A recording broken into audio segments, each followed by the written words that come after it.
कृपया वीडियो को पूरा देखिएगा, अधूरे ज्ञान से कोई लाभ प्राप्त नहीं होगा। घर में इन 3 जगह पर मोर पंख लगाने से कई गुना पैसे की आमदनी बढ़ जाती है। नमस्कार दोस्तों, आप सभी का हमारे YouTube चैनल एस्ट्रो सच पर स्वागत है। दोस्तों, सनातन हिंदू धर्म के प्राचीन पुराणों और शास्त्रों में पक्षियों के संबंध में बहुत ही महत्वपूर्ण संकेत और उपाय बताए गए हैं। पक्षियों के पंखों को प्राचीन काल से ही शुभता का प्रतीक माना जाता है।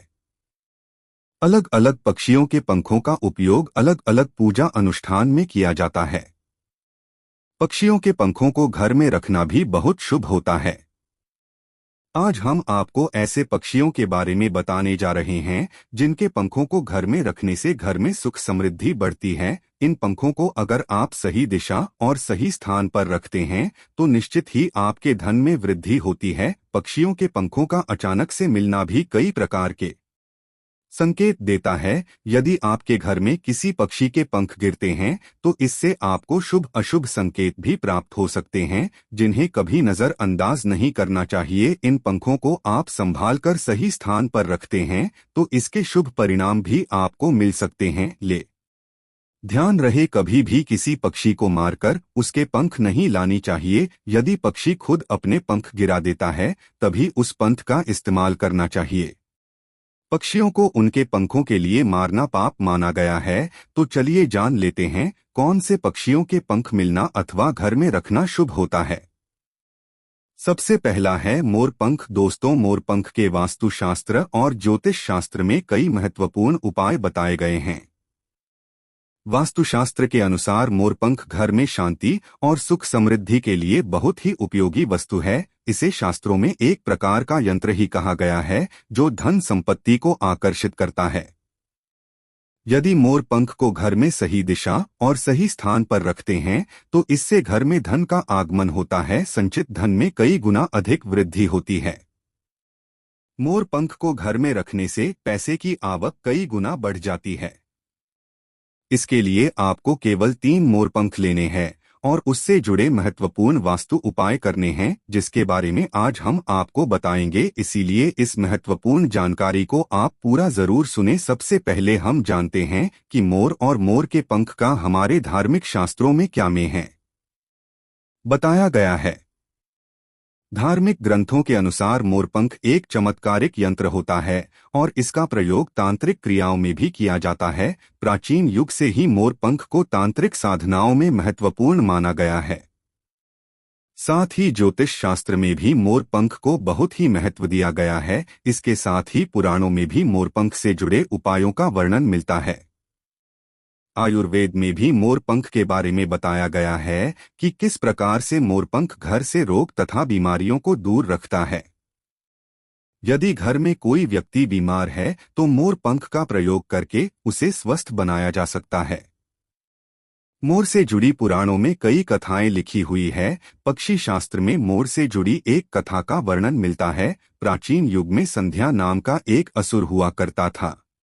वह बहुत ही शक्तिशाली और बड़ा तपस्वी था। गुरु शुक्राचार्य से विद्या प्राप्त करके संध्या नाम का असुर देवताओं को अपना शत्रु मानने लगा था। उसने ब्रह्मदेव और भगवान शिव से वरदान प्राप्त किया और बहुत अधिक शक्तिशाली बन गया। उसके बाद उसने स्वर्ग पर आक्रमण किया और कई देवताओं को बंदी बना लिया। लेकिन उस असुर को पराजित करने के लिए देवताओं ने एक योजना बनाई और उसके लिए उन्होंने मोर की सहायता ली। सभी देवता और 9 ग्रह मोर के पंखों में विराजित हो गए, जिससे मोर बहुत ही अधिक शक्तिशाली बन गया और विशालकाय रूप धारण करके उस मोर ने संध्या असुर पर आक्रमण कर दिया। इस युद्ध में संध्या असुर का वध हो गया और देवताओं को उनका आधिपत्य फिर से प्राप्त हुआ। सभी देवताओं ने मोर की प्रशंसा की और उसे भी पूजनीय होने का वरदान दे दिया। तभी से मोर को बहुत ही पवित्र माना जाता है। जिस स्थान पर भी मोर पंख होता है वहां पर 9 ग्रहों का अशुभ प्रभाव नहीं पड़ता है। दोस्तों, केवल ऋषि मुनि और देवता ही नहीं बल्कि भगवान श्री कृष्ण भी मोर की प्रशंसा करते हैं। भगवान श्री कृष्ण ने मोर की श्रेष्ठता का वर्णन किया है और उन्होंने मोर के पंख को अपने मुकुट में धारण करके मोर के श्रेष्ठ होने का प्रमाण भी दिया है। मोरपंख के बिना भगवान श्री कृष्ण कहीं पर भी नहीं जाते हैं। श्री कृष्ण कहते हैं, मोर शांति और प्रेम का प्रतीक है। मोर सुख समृद्धि का भी प्रतीक है। मोर का पंख मनुष्य की हर प्रकार की नकारात्मक शक्ति से रक्षा करता है। केवल हिंदू धर्म में ही नहीं बल्कि दुनिया के सभी धर्मों में मोर को विशेष महत्व दिया गया है। प्राचीन लोग मोर पंख की अद्भुत शक्ति के बारे में जानते थे, इसीलिए सभी धर्मों के ग्रंथों में मोर को महत्वपूर्ण स्थान दिया गया है। हिंदू धर्म में मोर को धन की देवी माँ लक्ष्मी, विद्या की देवी सरस्वती, भगवान श्री गणेश, हनुमान जी तथा कार्तिकेय जी से भी जोड़कर देखा जाता है। माँ लक्ष्मी को सुख, समृद्धि और संपन्नता की देवी माना जाता है। मोर पंख का प्रयोग करके माँ लक्ष्मी को प्रसन्न किया जा सकता है और सुख संपन्नता को प्राप्त किया जा सकता है। यदि मोर पंख के साथ आप अपने घर में बांसुरी रखते हैं तो इससे परिवार में प्रेम और सौहार्द बना रहता है।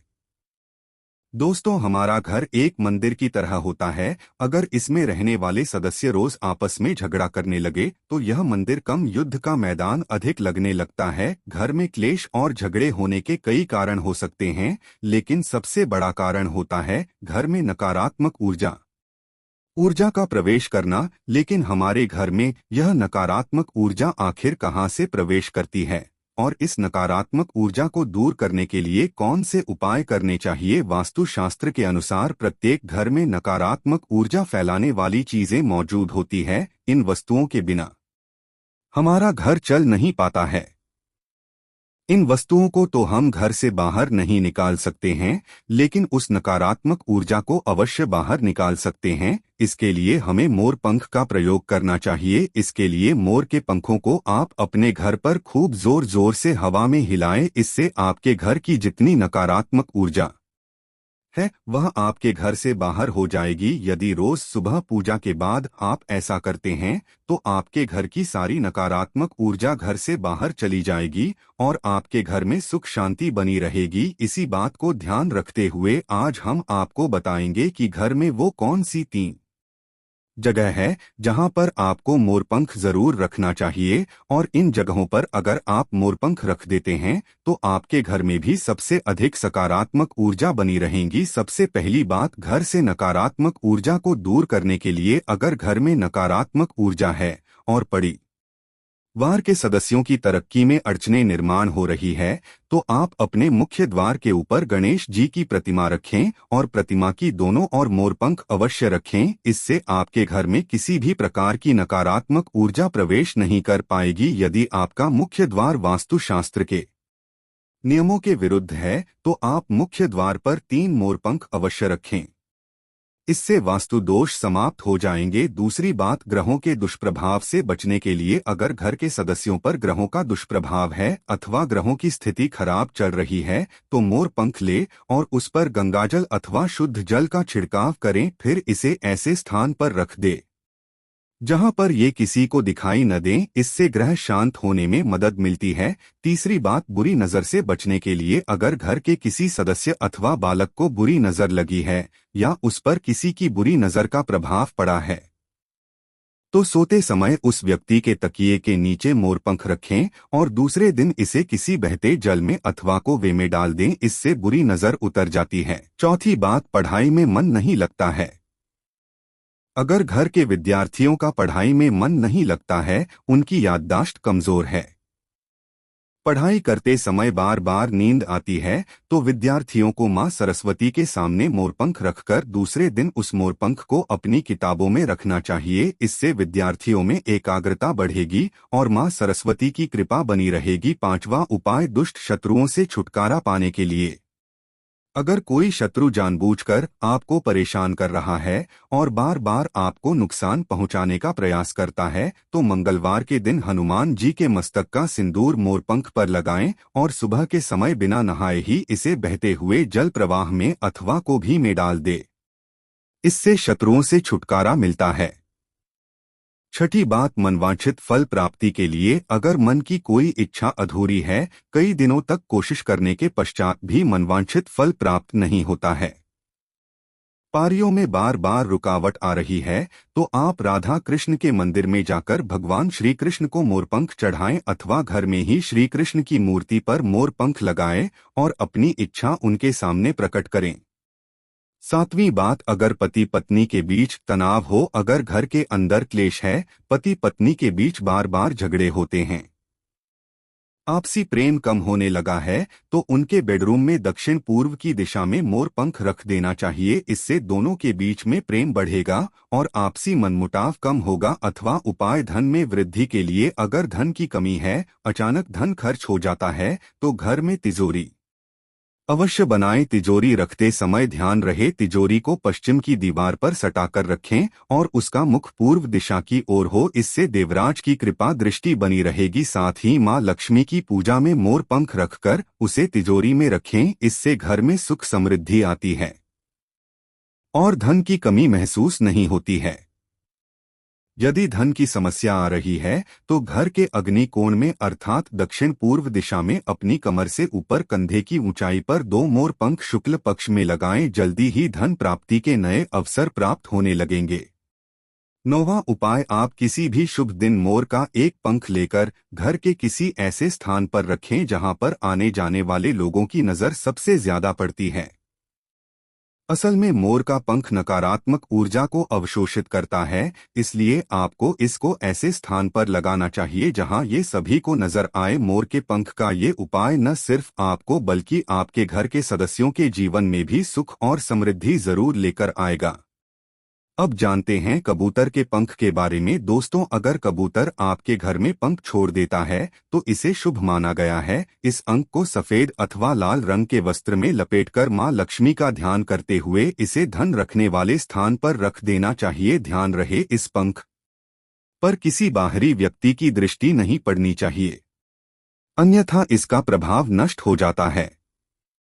कबूतर के पंख को तिजोरी में रखने से धन में कई गुना अधिक वृद्धि होती है। अगर आप कर्ज से परेशान हैं अथवा आप कर्ज को चुका नहीं पा रहे हैं, आपका धन किसी के पास लंबे समय से अटका पड़ा है, तो कबूतर के 3 अंक लेकर इसे घर के अलग अलग कोने में रख दें। अगर आप कबूतर का पंख दक्षिण दिशा के कोने में रखते हैं तो घर में सुख शांति बनी रहेगी। उत्तर दिशा के कोने में रखने से धन संपत्ति में वृद्धि होती है। यदि पति पत्नी के बीच लड़ाई झगड़े होते रहते हैं तो कबूतर का एक पंख पति पत्नी के बेडरूम में पूर्व दिशा के कोने में रख देना चाहिए। इस उपाय से घर में शांति बनी रहेगी और पति पत्नी में प्रेम और विश्वास बढ़ेगा। शास्त्रों के अनुसार काले रंग का पंख ज्ञान, साहस और दीर्घायु का प्रतीक होता है। यह पंख आमतौर पर कौवे का होता है। इसका प्रयोग तांत्रिक क्रियाओं में भी किया जाता है, लेकिन बुरी नजर से बचने के लिए कौवे के पंख को व्यवसाय के स्थल पर पत्रों के बीच में रखना बहुत उपयोग रहता है।